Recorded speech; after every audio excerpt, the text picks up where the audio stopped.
Hello students, आपका स्वागत है एक बार फिर हमारे चैनल लर्न विद फन 477 पे। जैसा कि आप जानते हैं, हमारा सुझाव है अगर आपने सब्सक्राइब अब तक नहीं किया है तो कर लें, क्योंकि बहुत मज़ेदार यहाँ पर स्टडी को करने वाले हैं हम फ़न के साथ। बहुत मज़ा आपको आ रहा होगा अब तक, अगर आपने एक दो वीडियोज़ देखी हैं। कोई भी कमी लग रही है आप कमेंट बॉक्स में जाके बता सकते हैं, क्या हम इसमें इम्प्रूवमेंट कर सकते हैं। अदरवाइज़ तो आप सीखने पर ध्यान दीजिए, कमियाँ मत निकालिए, वो हमको ढूंढ लेंगे। अब तक हमने पढ़ा atoms and molecules. Atom and molecule का ये फोर्थ वीडियो है शायद हमारा। अब हमने एटम पढ़ा क्या था, हमने डाल्टन की थ्योरी पढ़ी क्या थी, हमने मॉलिक्यूल्स पढ़ा क्या था। आज हम पढ़ने वाले हैं मॉलिक्यूल्स ऑफ एलिमेंट्स। ये देखने से टॉपिक आपको लग रहा होगा क्या कहना चाह रहे हैं भाई बुक वाले या सर। तो मैं आपको इसके बारे में बता दूं कि हमने देखा मॉलिक्यूल एक्चुअली होता क्या है। मॉलिक्यूल की डेफिनेशन थी भाई, जब एक या एक से ज़्यादा एटम्स, चाहे वो एक एलिमेंट के हैं या अलग अलग एलिमेंट्स के हैं, मिलकर एक ग्रुप ऑफ एलिमेंट्स जब बनाते हैं, कोई फॉर्मूला बनता है किसी कंपाउंड का, एलिमेंट का, तो उसे मॉलिक्यूल कहते हैं। शर्त यह कि उसमें एक से ज़्यादा एटम होने चाहिए। तो यहाँ पर हम देखेंगे जब एलिमेंट के मॉलिक्यूल कैसे बनते हैं। देखिए जैसे यहाँ एक एग्जाम्पल से इन्होंने समझाने की कोशिश की है।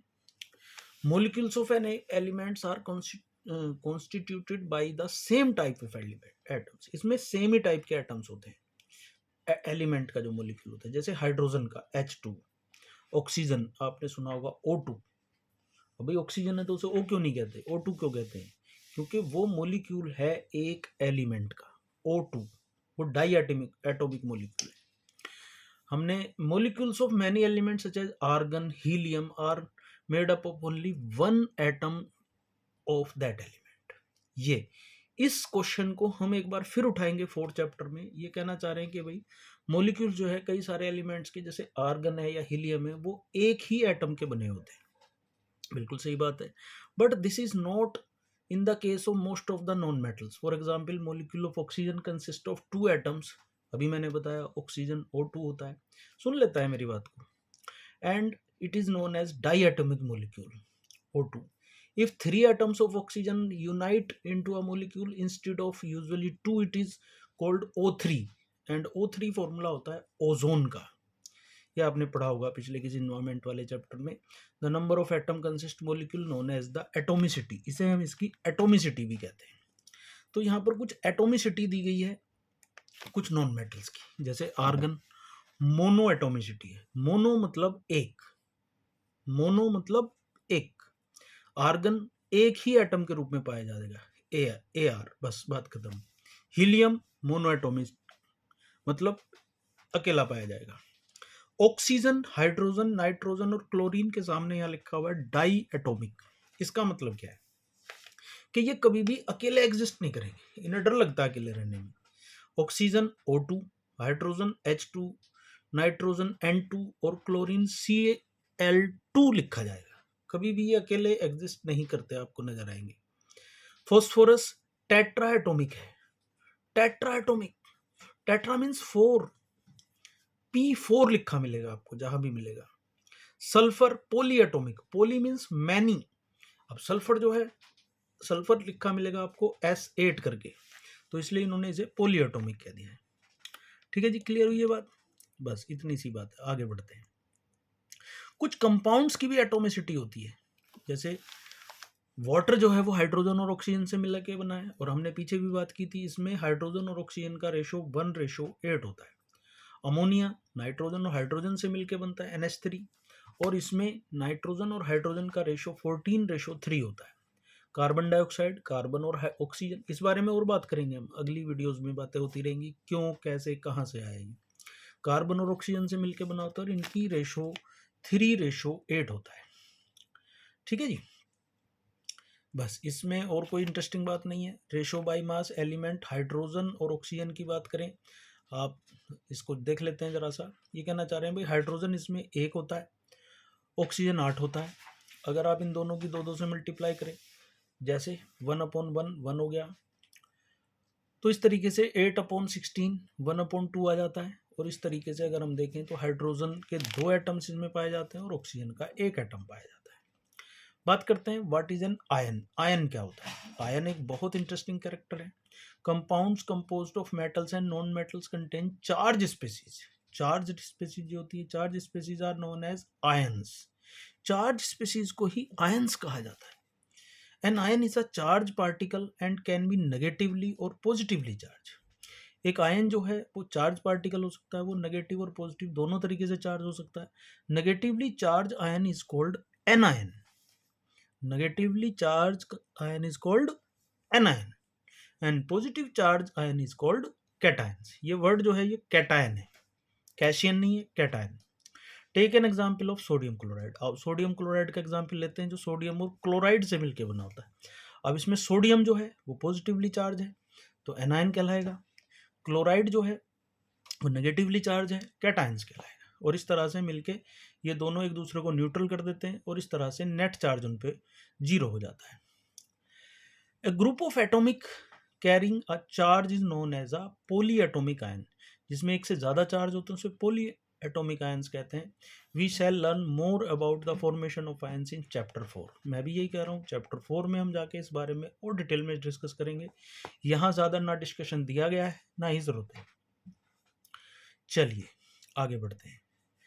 Calcium oxide calcium and oxygen से मिलकर बना है। बाई रेशो मास वही टेबल आगे बढ़ रही है।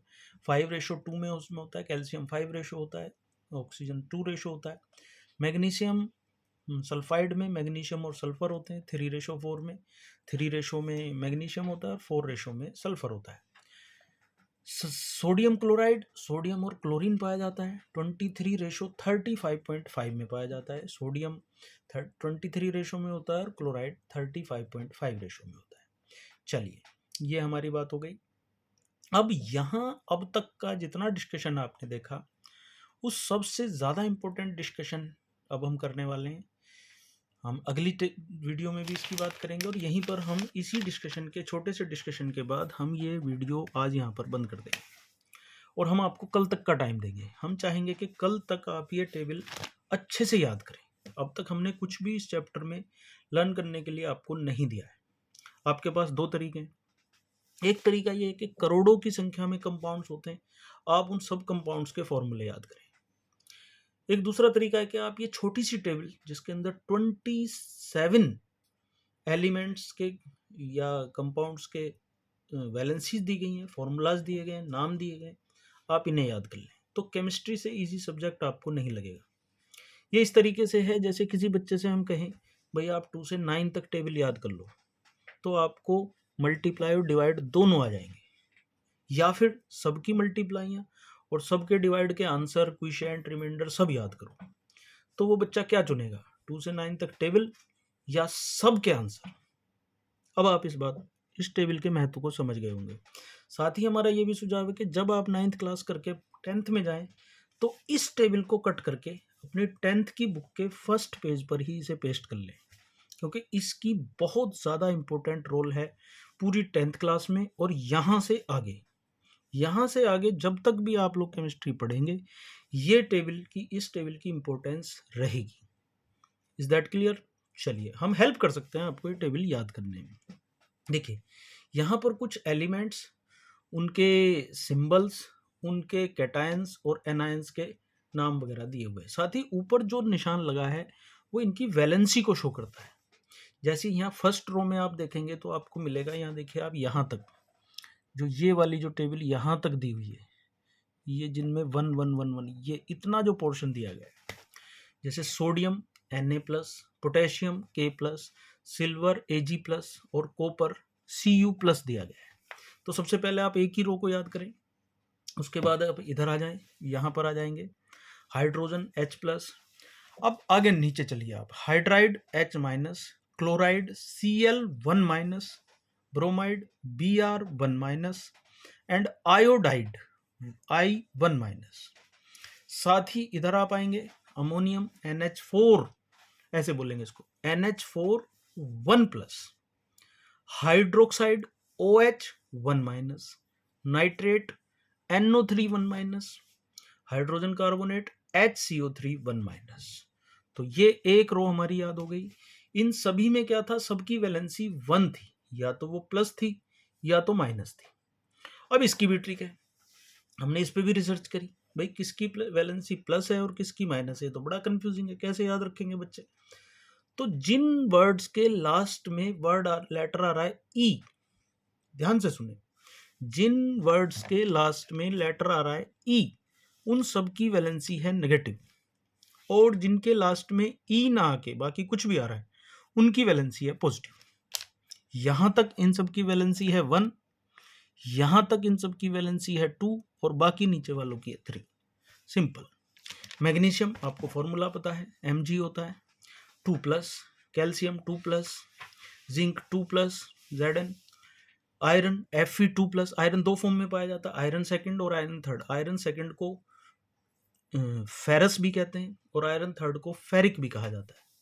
सेकंड, जैसा कि नाम ब्रैकेट में वैलेंसी दे दी है इसकी 2+, और कॉपर सेकंड 2+। इधर चलेंगे, oxide 2-, sulphide S2-, carbonate CO3 2-, sulphite SO3 2-, sulphate SO4 2-। इस तरीके से बोलना है। Last but not least, aluminium Al3+, iron third Fe3+, nitride N3+, और लास्ट में यहाँ पर हमें दिया गया है, अगर हम इस टेबल को मैं इधर करता हूँ, थोड़ा सा क्लियर दिखा देता हूँ आपको, तो ये है फॉस्फेट PO4 3-, ऐसे इसे बोलेंगे।